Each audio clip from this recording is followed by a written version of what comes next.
8 pass 9 pass বয়া বয়া কি কয় কি না কয় না ওয়াজ করে লাথি মারে উস্তা মারে কি একটা আশ্চর্য সুন্নতের মাঠটারে নষ্ট করে ফেলাইছে। তাহেরি হুজুরের এই বক্তব্যটা শত শত যুবকদের অন্তরের কথা। আজকে দেখা যায় সোশ্যাল মিডিয়ায় শিশু বাচ্চার অভাব নেই।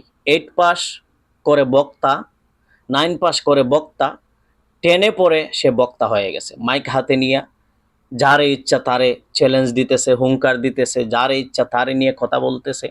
আর জিকিরের নামে তো লাফালাফি আছেই।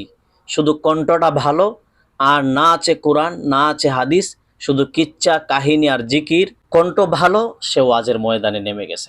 বর্তমান সময়ে ওয়াজকে মানুষ একটা ব্যবসার মতন নিয়ে নিছে, যে একটা প্রফেশন, একটা চিন্তা থাকে যে আমি 9 পাস করব, 10 পাস করব, আমার কণ্ঠ ভালো, বাঁশি ভালো, একটা অনলাইন একটা ভিডিও ছেড়ে দিল, ঘরের মধ্যে মাইক নিয়ে একটা হুঙ্কার ছেড়ে দিল, আর আমাদের দেশের কিছু অন্ধভক্তরা কণ্ঠ দেখছে ভালো, তারে নিয়ে ভাইরাল করে দিছে।